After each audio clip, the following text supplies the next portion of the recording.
오후 예배에 총 4번의 시간이 있는데요. 데살로니가전서 4장 오늘 본문부터 시작을 해서 5장까지 앞으로 4번에 걸쳐서 재림에 대한 말씀을 전하도록 하겠습니다. 오늘 본문의 수신자라고 할 수 있는 이 데살로니가 교회는 바울이 2차 전도 여행을 할 때 복음을 전해서 세운 교회였습니다. 사도행전 17장에 따르면 이 바울은 3번의 안식일 동안 성경을 강론하면서 복음을 증거했습니다. 그때 많은 자들이 회심하는 역사가 있었고 그들에게는 회심뿐만 아니라 믿음의 열매들 또한 풍성하게 맺혔습니다. 그들에게 믿음과 소망과 사랑이 충만했었고요. 또 당시에는 황제의 숭배와 이방신을 섬기는 문제로 이들이 핍박을 받고 있었는데 그러한 와중에서도 꿋꿋하게 인내하는 아름다운 모습을 이들은 보이고 있었습니다. 하지만 그렇다고 해서 이들이 완벽한 모습이었던 것은 아닙니다. 3장 10절을 보시면 바울은 하나님께 속히 그들을 보게 해주시기를 원한다라고 하면서 그 이유가 그들의 믿음이 부족한 것을 보충하기 위함이라고 했습니다. 이것은 비록 이 데살로니가 교인들이 참 본이 되는 자들이기는 했지만 여전히 어떤 면에서는 신앙적으로 부족한 면이 있었다는 사실을 우리에게 보여주고 있습니다. 근데 우리는 그들에게 이런 부족한 점이 있었다고 해서 놀랄 필요는 없습니다. 왜냐하면 어떤 영혼이 회심하고 또 풍성한 열매를 맺는다고 해서 그가 그 즉시로 예수님처럼 온전해진다거나 아니면 복음에 대한 교리를 100% 깨닫게 되는 것은 아니기 때문입니다. 한 영혼이 회심한 순간 그는 어떻게 보면 어린 영적 아이로 태어나는 것이기 때문에 그 이후로 지속적으로 자라가야 한다라고 보는 것이 성경적입니다. 그러므로 데살로니가 교인들이 영적으로 아무리 탁월했을지라도 여전히 자라갈 필요는 있었던 것이죠. 그렇다면 이 데살로니가 교인들은 무엇과 관련해서 이 바울의 도움을 받을 필요가 있었는가 했을 때 그것은 바로 이 예수님의 재림과 관련된 것이었습니다. 물론 그들이 예수님의 재림에 대한 믿음이 없었던 것은 결코 아닙니다. 1장 10절에는 그들이 예수님이 하늘로부터 강림할 것을 기다리고 있다고 했습니다. 이처럼 그들은 예수님의 재림을 분명히 믿고 있었습니다. 하지만 우리가 예수님을 믿으면 구원을 받는다라는 사실을 받아들인다고 해서 이신칭의에 대한 교리를 100% 이해하는 게 아니듯이 그들이 재림을 받아들이고 있기는 했지만 이 재림에 관한 교리를 100% 이해하고 있지는 못했습니다. 특별히 그들이 궁금해하던 것은 예수님을 믿는 상태에서 죽은 자들, 바로 그들은 재림 때 어떻게 되느냐는 것이었습니다.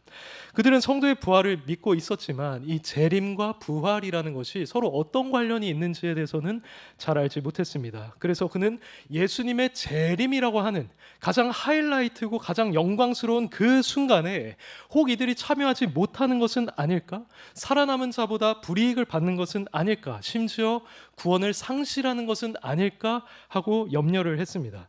그래서 그들은 어떤 경로를 통해서든 바울에게 이 질문을 했던 것으로 보이는데요. 그 질문에 대한 답이 바로 오늘 우리가 읽은 이 본문의 주제라고 할 수 있습니다. 여기서 바울은 예수님의 재림 전에 죽은 자들이 어떻게 될 것인가에 대해서 비교적 상세하게 설명해주고 있습니다. 이것은 그 당시 데살로니가 교인들뿐만 아니라 우리에게도 상당한 도움을 주는 내용이죠. 그럼 우리는 이 본문을 통해서 어떤 교훈을 얻을 수가 있을까요? 우선 첫 번째로 오늘 우리가 읽은 이 본문은 데살로니가 교인들뿐만 아니라 우리 역시도 그리스도 안에서 죽은 자들에 대해서 크게 슬퍼하거나 염려하지 않아야 한다는 것입니다. 13절과 14절을 함께 읽어보도록 하겠습니다. 시작.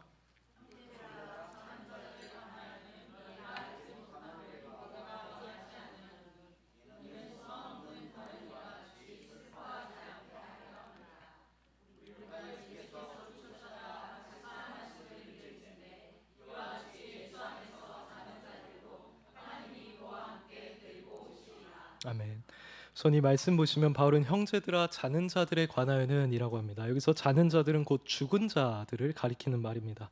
이렇게 죽은 자들을 자는 자들이라고 표현하는 것은 당시 자연스러웠습니다. 우리도 오늘날 누군가 죽었다고 할 때 그것을 조금 우회적으로 표현하기 위해서 누가 세상을 떠났다 아니면 누가 지금 우리와 함께 있지 않다라는 말을 쓰죠. 이것은 그 당시 그리스와 로마 사람들도 마찬가지였습니다. 또 우리는 이미 구약 시대에서부터 누군가 그의 조상들과 함께 잠들었다라는 표현이 쓰였다는 것을 알고 있죠.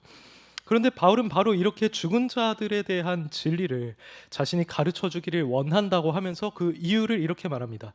이는 소망 없는 다른 이와 같이 슬퍼하지 않게 하려 함이라고 합니다.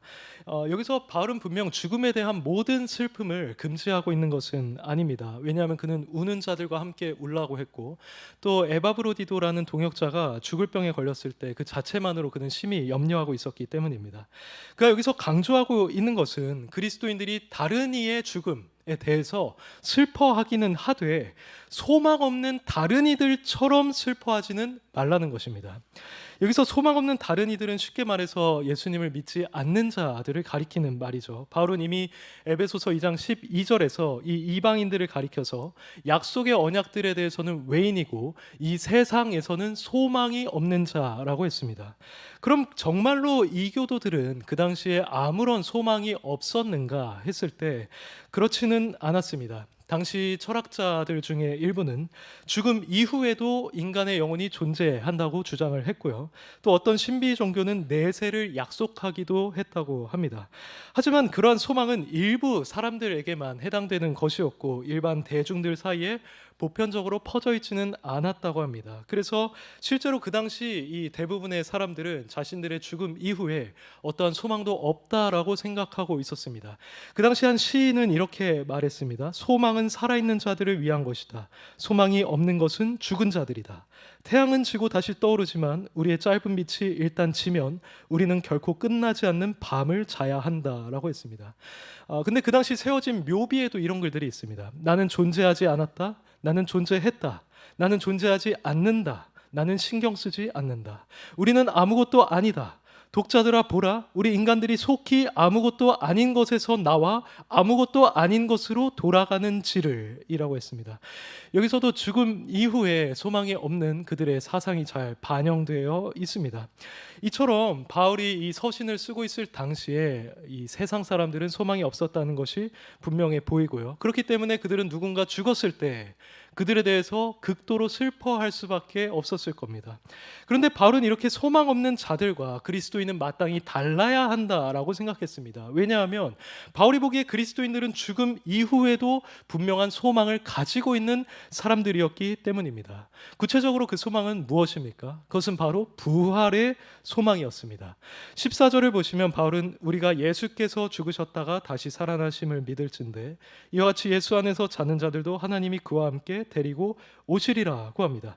이 말은 곧 예수님께서 부활하신 것처럼 예수 안에서 자는 자들, 곧 그분을 믿다가 죽음에 이른 자들도 부활하게 될 것이고 그들 또한 재림의 영광에 참여하게 된다는 것입니다. 이것이 바로 그리스도인이 가지고 있는 소망입니다. 그러므로 바울이 보기에 살아있는 자들은 현재 죽음에 이른 다른 성도들이 자신과 함께 언젠가 영광을 누리게 될 것을 기억하면서 그들에 대해 과도하게 슬퍼하거나 염려하지 않는 것이 마땅했습니다. 이것은 우리에게도 적용될 수 있는 사실입니다. 지금 우리가 사랑하는 성도 중 한 명이 죽음에 이른다고 하는 것은 분명히 두려운 일이고 겪고 싶지 않은 일입니다. 우리 중 누군가는 그것을 이미 경험을 했을 것이고 앞으로 우리는 그것을 또 경험하게 될 것입니다. 이런 일들에 대해서 우리가 슬퍼하는 것은 결코 잘못된 것이 아닙니다. 그러나 우리가 그 성도의 죽음에 대해서 과도하게 슬퍼하기만 하는 것은 적절하지 않을 것입니다. 왜냐하면 지금 여러분들이 생각하고 있는 그 성도가 훗날 부활하여서 그 재림의 영광에 참여하게 될 것이기 때문입니다.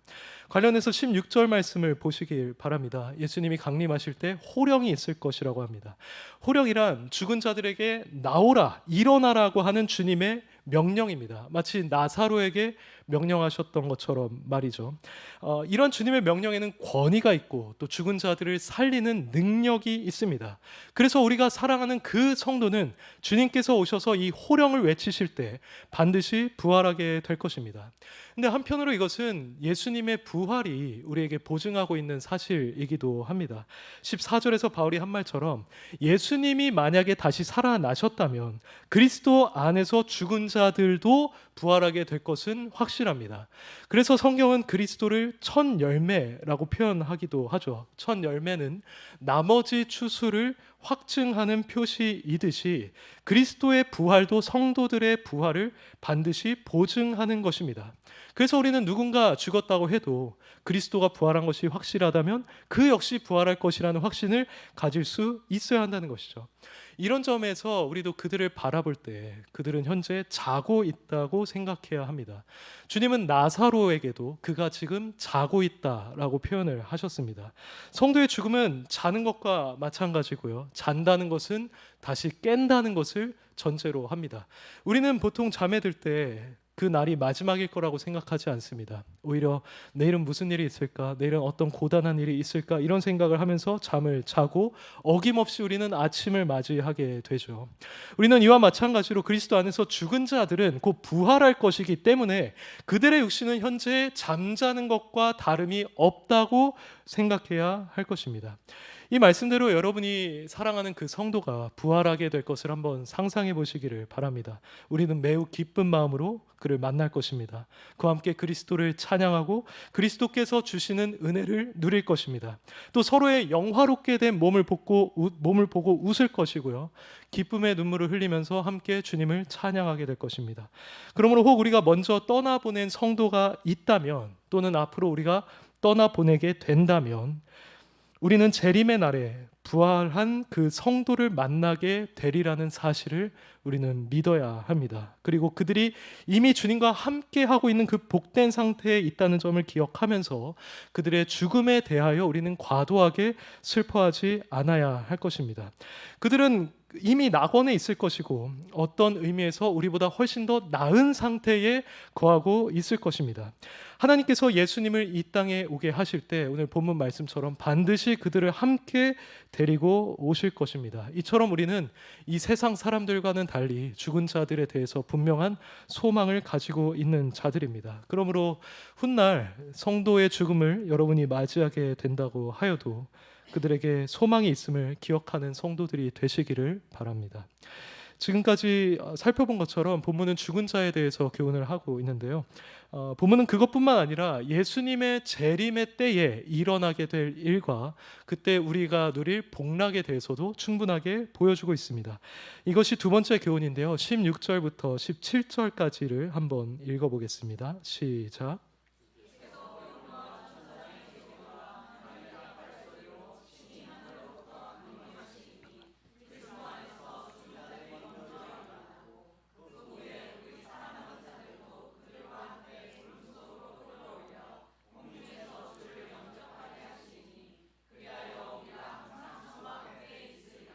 아멘. 우선 15절을 보시면 우리 주님께서 얼마나 영광스럽게 오시는지가 잘 묘사되어 있습니다. 사실 마태복음 24장 30절에서도 주님이 큰 영광과 권능으로 온다고 밝힌 바 있었습니다. 오늘 본문에는 천사, 나팔, 또 구름이라는 요소가 등장을 하는데 마태복음 말씀에서도 이 세 요소가 동일하게 등장합니다.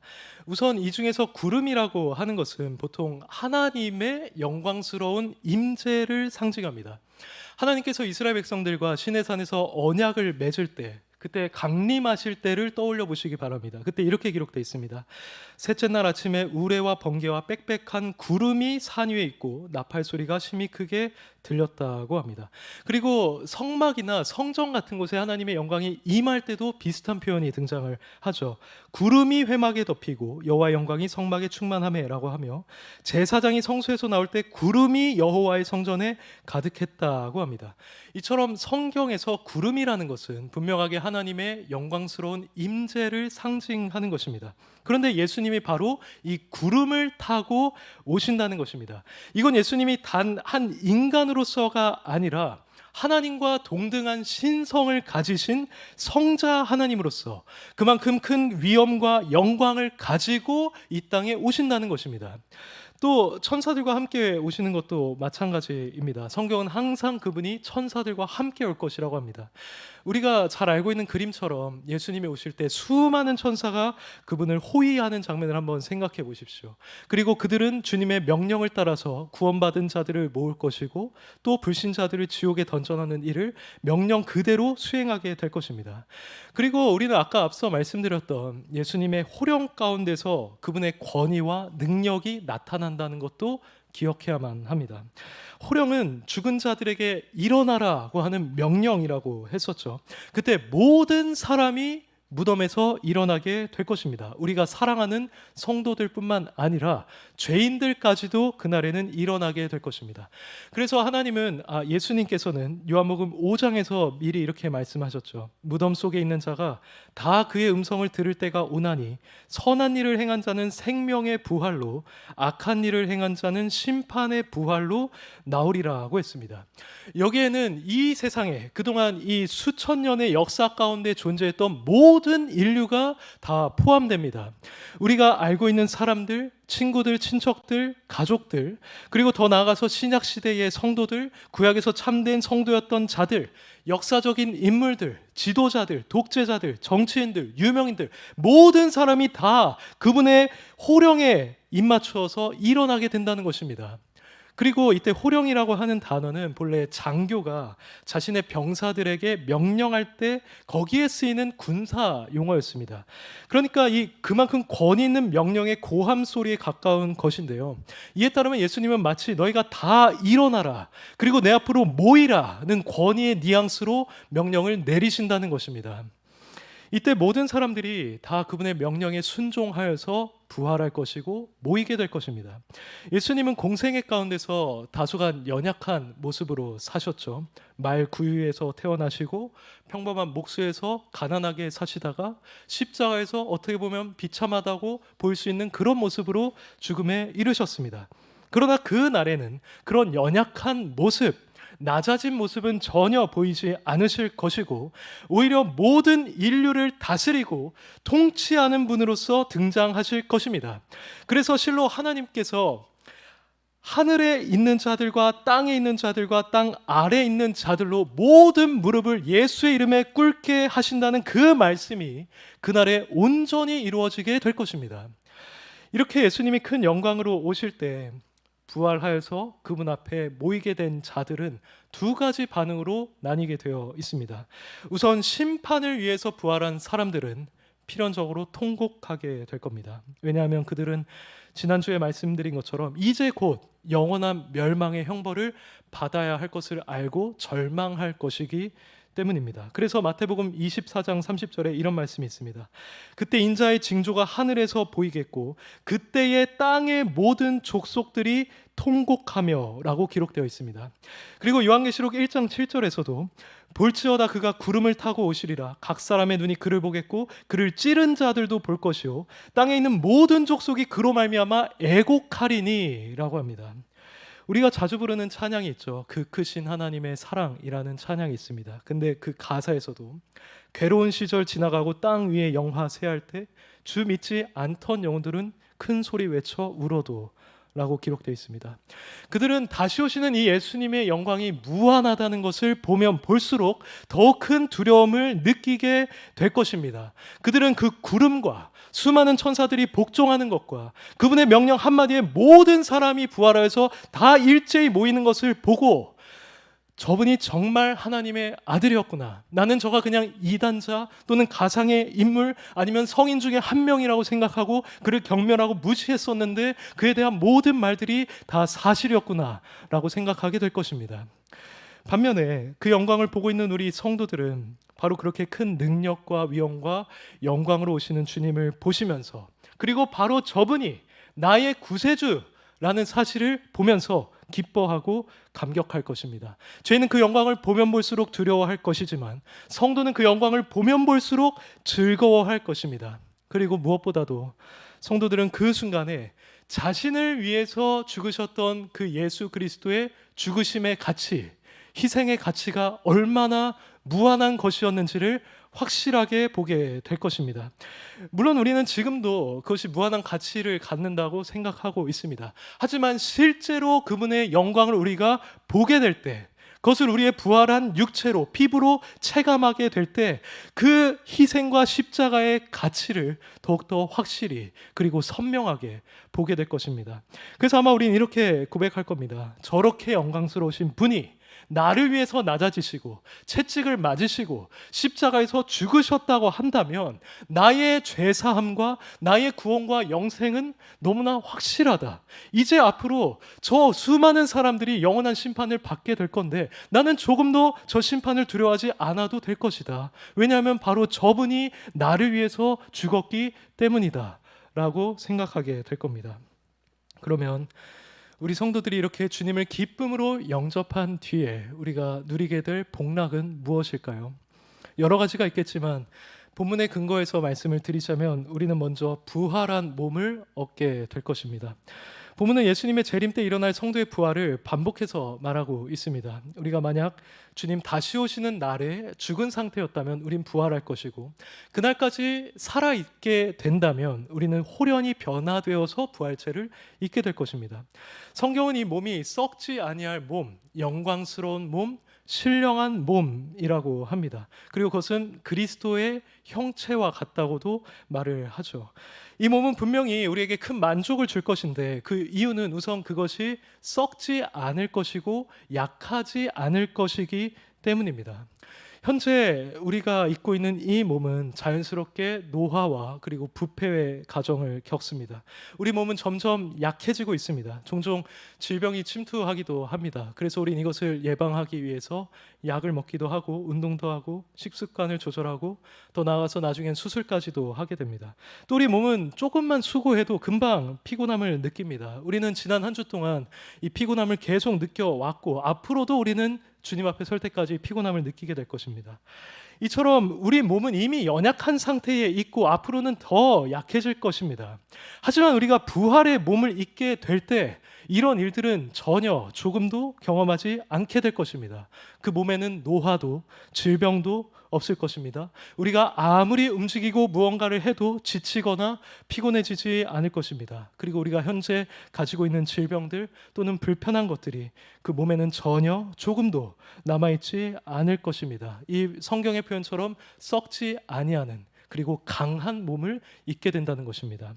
그리고 이 몸이 우리에게 큰 만족을 주는 또 다른 이유는 그 몸이 우리로 하여금 여러 죄악으로부터도 완전히 자유하게 할 것이기 때문입니다.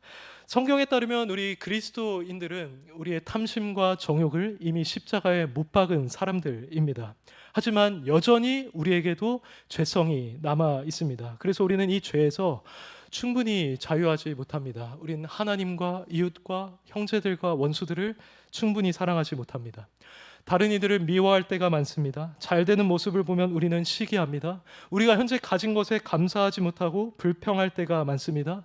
사람들로부터 칭찬과 인정과 명예를 얻는 것을 좋아합니다. 교만하기도 하고 쉽게 남을 비방하기도 하고 사람을 차별해서 대하고 함부로 판단하고 정죄하고 분노하고 성적인 죄악의 유혹을 받기도 합니다. 이것이 바로 예수님을 믿은 이후에도 여전히 우리에게 남아있는 죄성이고 이것은 우리를 괴롭게 만듭니다. 그러나 우리가 그 부활의 몸을 입게 될 때 우리는 우리 몸에 남아있던 이 죄악된 성향에서 완전히 자유하게 될 것입니다. 왜냐하면 그 몸은 신령한 몸, 곧 신령한 몸이란 총체적으로 성령의 지배와 인도를 받는 몸, 바로 그 몸을 우리가 입을 것이기 때문입니다. 그래서 우리는 더 이상 난 너무 공고한 자다라고 하면서 괴로워할 일이 없을 것이고 죄와 싸우는 일도 없을 겁니다. 혹시나 죄를 지을까 두려워하는 마음 아니면 죄를 짓고 나서 슬퍼하는 마음도 없게 될 것입니다.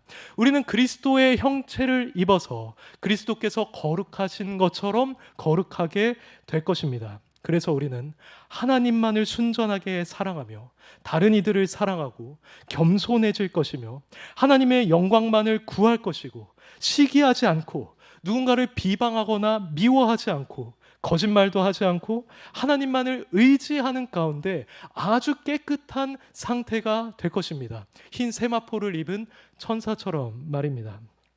이것이 바로 예수님이 재림하시는 날에 우리가 누릴 복입니다. 그런데 오늘 본문은 이 부활 외에 또 다른 복이 있다는 것을 우리에게 보여주고 있습니다. 17절을 보시면 바울은 부활한 우리가 구름 속으로 끌어올려져 공중에서 주를 영접한다고 합니다.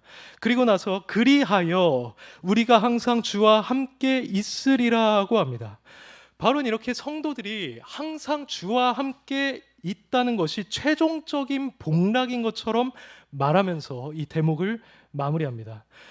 바울은 얼마든지 여기서 우리가 그리하여 영생을 누릴 것이다, 그리하여 새하늘과 새 땅의 평강을 누릴 것이다 라고 말할 수 있었을 겁니다. 그런데 그가 그렇게 말하지 않고 우리가 항상 주와 함께 있을 것이다 라고 말하고 있는 이유는 무엇일까요? 이에 대한 답을 얻기 위해서 우리는 먼저 이 구약 시대에서부터 약속된 복을 생각해 볼 필요가 있습니다. 흥미롭게도 구약 시대에서도 성도가 하나님의 임재 안에 거하는 것이 성도가 누릴 궁극적인 복락으로 제시되고 있습니다. 우리가 2주 전에 읽은 에스겔 40장 이하의 말씀을 생각해 보면 에스겔은 성전의 회복에 대한 환상을 보았습니다. 그는 바로 거기에 하나님의 영광과 임재가 회복되는 것을 보았습니다. 이 환상은 분명히 종말론적인 것으로서 예수님의 재림 이후에 새 하늘과 새 땅에서 성취될 환상이었습니다. 그런데 이 환상 속에 등장한 그 성읍의 이름이 무엇이었습니까? 바로 여호와 삼마였습니다. 여호와 삼마란 여호와께서 거기에 계신다 하는 겁니다. 이 여호와 삼마라는 말은 에스겔서의 마지막 절에 등장을 하는데, 이것은 하나님께서 거기에 계신다는 사실이 우리가 그 성읍에서 누리게 될 궁극적인 복락임을 강조하는 역할을 합니다. 이처럼 우리는 에스겔 말씀에서부터 하나님의 임재 안에 거하는 것, 즉 하나님과 함께 하는 것이 인간에게 가장 큰 복이라는 사실을 보게 되는 것입니다. 그리고 놀랍게도 이 구약에서 예언된 메시아의 이름도 이와 관련이 있었죠. 그의 이름은 임마누엘, 곧 하나님이 우리와 함께 하신다 였습니다. 그리고 이 모든 약속들은 실제로 새하늘과 새 땅에서 성취되는 것으로 묘사됩니다. 요한계시록 21장 3절에 이렇게 말합니다. 내가 들으니 보좌에서 큰 음성이 나서 이르되 보라, 하나님의 장막이 사람들과 함께 있음에 하나님이 그들과 함께 계시리니 그들은 하나님의 백성이 되고 하나님은 친히 그들과 함께 계셔서 라고 말합니다. 이 모든 것들은 결국 우리가 새 하늘과 새 땅에서 누리는 궁극적인 복락도 바로 하나님과 함께하는 것이라는 사실을 보여주고 있습니다. 이런 맥락에서 우리는 왜 바울이 이 재림의 마지막을 묘사하면서 그리하여 우리가 항상 주와 함께 있으리라고 마무리하고 있는지를 알게 되는 것이죠. 이 자리에는 우리는 완성될 하나님의 나라에서 바로 이 복락을 누리게 될 것입니다. 바로 삼위일체 하나님의 충만한 임재 가운데 그분과 함께하는 복을 말입니다. 실로 이것은 우리에게 복된 상태가 아닐 수 없습니다. 왜냐하면 우리가 하나님과 함께한다라고 하는 것은 모든 복의 근원이신 그 하나님으로부터 모든 좋은 것을 영원히 공급받으리라는 사실을 우리에게 의미하고 있기 때문입니다. 우리가 그분과 영원히 함께하게 될 때 우리는 그분으로부터 사랑과 은혜와 평강과 기쁨을 충만히 공급받게 될 것입니다. 그래서 다윗처럼 주 앞에는 충만한 기쁨이 있고 주의 오른쪽에는 영원한 즐거움이 있나이다 라고 고백하게 될 것입니다. 사실 이 사실만으로도 우리가 재림의 날을 사모하기에 충분합니다. 그런데 특별히 우리 성도들 가운데서도 이 하나님과의 함께 하심을, 그 복락을 그 누구보다도 고대할 자들이 있습니다. 그들은 바로 예수 그리스도를 열렬히 사랑하는 자들입니다. 물론 모든 성도는 그리스도를 사랑합니다. 그래서 바울은 그리스도를 사랑하지 않는 자는 저주를 받을 것이라고 했죠. 이 말은 곧 그리스도를 사랑하는 것이 모든 성도의 일반적인 특징이라는 것입니다. 그렇지만 그리스도를 사랑하는 정도는 성도들마다 그리고 성화된 정도에 따라 각각 다를 수 있습니다. 그리고 그 가운데서 비교적으로 그리스도를 더욱 사랑하는 자들은 그분과 함께하게 되리라는 이 복락을 다른 이들보다 더 고대할 것이고 그리하여서 재림의 날을 더 사모하게 될 것입니다. 왜냐하면 그들은 그만큼 그리스도와 함께 있게 되기를 더욱 바랄 것이기 때문입니다. 그들은 그곳에서 하나님이 주시는 복들에도 기뻐하겠지만 자신이 그리스도와 함께 한다는 이 사실 자체도 자신에게 큰 복이라고 생각하게 될 것입니다. 이것은 우리가 누군가를 사랑하면 사랑할수록 그만큼 그와 함께 있기를 더 바라게 되는 것과도 같은 원리입니다. 저는 예수님의 재림을 기다리는 성도들이 모두 이와 같은 상태가 되어야 한다고 믿습니다. 왜냐하면 우리는 주님으로부터 무한한 사랑을 받은 자로서 우리 역시도 그분을 무한히 사랑해야 마땅한 자들이기 때문입니다. 바울이 이러한 모습을 잘 보여주지 않았습니까? 그는 교회를 핍박했던 자신이 얼마나 큰 사랑을 받았는지를 알고 있었습니다. 그리고 그 사랑은 이 세상 그 영원히 끊이지 않을 사랑이라는 것을 그는 알았습니다. 그리고 그는 바로 그 사랑 가운데서 그리스도의 영광과 아름다우심과 탁월하심을 보게 되었을 때 그는 그분을 사랑하지 않을 수가 없었습니다. 바울의 삶을 한번 떠올려 보시길 바랍니다. 그의 삶은 그 자신이 고백한 것처럼 사나 죽으나 오직 그리스도를 위한 삶이었습니다. 그래서 그야말로 내게 사는 것이 그리스도니라고 고백할 수가 있었습니다. 그가 이렇게 전적으로 그리스도께 헌신된 삶을 살아갈 수가 있었던 것은 다른 이유가 아니라 그가 그만큼 그리스도를 사랑하고 있었기 때문입니다.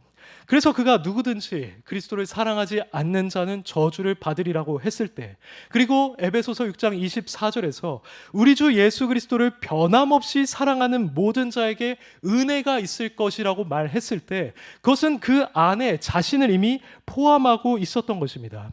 우리는 바로 이러한 맥락에서 내가 속히 몸을 떠나 주와 함께 있기를 바란다고 했던 바울의 그 고백을 이해할 수가 있게 됩니다. 동시에 왜 그가 이 재림의 날의 영광을 묘사하면서 다른 무엇이 아니라 주와 항상 함께 있는 것을 자신의 궁극적인 복락으로 제시하고 있는지도 우리는 이해할 수 있게 됩니다. 그리스도를 그토록 사랑했던 바울에게 있어서 그분과 영원히 함께하는 것이야말로 그 무엇과 비교할 수 없는 복이었던 것입니다. 사랑하는 성도 여러분, 현재 우리는 어떻습니까? 우리는 모두 다 그리스도의 재림을 고대하는 사람들입니다. 그런데 현재 우리도 이 바울처럼 그곳에서 그리스도와 항상 함께 하는 것, 바로 그 자체를 지금 우리는 사모하고 있습니까? 우리는 현재 그분과 함께 하는 것보다 그곳에서 주님이 우리에게 주실 복락을 더 기대하고 있지는 않습니까? 만일 그렇다고 한다면 우리가 지금보다 더 그리스도를 사랑하게 되기를 간절히 바랍니다. 그래서 그분이 다시 오시는 날에 그분이 우리에게 주실 그 복락들을 기대할 뿐만 아니라 우리가 부활의 몸을 입게 될 것, 새하늘과 새 땅에서 누릴 그 평강을 기대하는 것뿐만 아니라 그분과 우리가 얼굴을 맞대고 온전한 교제를 나누며 그분과 항상 함께 있게 될 것도 진심으로 사모하고 기대하는 우리가 되어야만 합니다. 그리고 우리가 이렇게 되기 위해서는 우리가 그분으로부터 받은 사랑을 바울처럼 아주 깊이 깨달아야 할 것입니다. 나는 얼마나 죄인이었는지, 내가 당할 형벌은 얼마나 무시무시한 것이었는지, 그리고 그리스도는 얼마나 영광스러운 분이신지 그 구름과 천사와 호령을 생각해 보십시오. 그분이 이 땅에서 오셔서 치르신 희생의 가치는 얼마나 큰 것인지, 그리고 그 가운데 나타난 그분의 그 사랑은 얼마나 무한하며 광대한 것인지를 우리는 깨달아야 할 것입니다. 하나님의 은혜로 우리가 이 복음의 내에 더 깊이 들어가게 될 때, 그래서 그 진리가 우리의 전 인격을 사로잡게 될 때, 그래서 우리가 감동을 받아 눈물을 흘리게 될 때 우리는 그 사랑 가운데 드러나는 그리스도의 영광과 그분의 아름다움을 우리는 보게 될 것입니다. 그래서 우리도 그리스도처럼, 바울처럼 그리스도 그분을 진실하고 뜨거운 마음으로 사랑하게 될 것이고요. 그분이 다시 오시는 그 날에 그분이 우리에게 주시는 여러 가지 은혜들 뿐만 아니라 그저 그분이 나와 이제 영원히 함께 하신다는 그 사실 자체만으로 기뻐하고 즐거워하게 될 것입니다.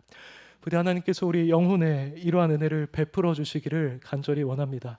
그래서 아멘 주 예수여 오시옵소서라는 우리의 고백이 지금보다 더 진실하게 되기를 간절히 소망합니다.